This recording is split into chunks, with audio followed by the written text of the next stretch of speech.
तो चलिए स्क्रीन पे आप लोग क्वेश्चन देख रहे होंगे, दो शंकु दिया हुआ है, उसका आयतन का अनुपात कितना दिया हुआ है 4:5 और त्रिज्या का अनुपात कितना दिया हुआ है 2:3। आपको निकालना क्या है ऊंचाइयों का अनुपात, क्या निकालना है ऊंचाइयों का अनुपात। यानी कि देखिए आप V अनुपात V2 बराबर 4:5 दिया हुआ है, ठीक है 4:5 दिया हुआ है। उसके बाद R1 अनुपात R2 का क्या दिया हुआ है 2:3 दिया हुआ है, ये क्वेश्चन में दिया हुआ है। तो चलिए शंकु का वॉल्यूम क्या होता है, आयतन बराबर फॉर्मूला क्या होता है 1/3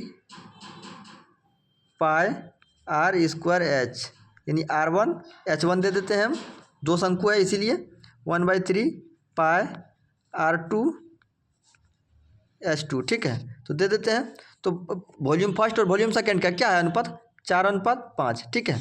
तो चलिए यहाँ पे हम लिखना चाह रहे हैं, देखिए मतलब 1/3 और 1/3 कैंसिल, पाई कैंसिल, ठीक है। तो R1 अलग है R1 पर स्क्वायर और H1/R2 पर स्क्वायर, उसके बाद H2, ठीक है बराबर कितना दिया हुआ है 4/5। अब देखिए यहाँ पे हम सेट करते हैं R1 को सेट करते हैं और R2 का दिया हुआ है, R1 और R2 दिया हुआ है। तो चलिए R1 और R2 दिया हुआ है तो हम एक बार फिर से लिख लेते हैं R1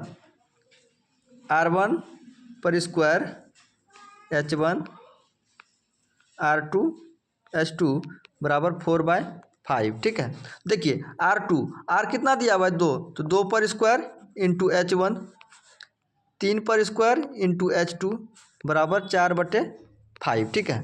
देखिए ऊपर 4 पर 2 पर स्क्वायर है तो क्या हो जाएगा, ये 4 कैंसिल हो जाएगा, H1/H2 बराबर 4 कैंसिल हो गया। तो यहाँ कितना बचा 4 कैंसिल हो गया, 1 बचा है, ठीक है। तो देखिए 1/5 यहाँ पे जो दिया हुआ है 3 पर स्क्वायर 9 कितना हो जाएगा, ये डिवाइड कर रहा है वहाँ जाके मल्टीप्लाई हो जाएगा, उधर जाके हो जाएगा मल्टीप्लाई हो जाएगा। तो क्या हुआ H1/H2 बराबर कितना हो जाएगा 9/5। तो यही आपका आंसर आ रहा है 9:5। ऑप्शन नंबर सी H1/H2 बराबर 9:5, ठीक है समझ गए ना, ठीक है धन्यवाद।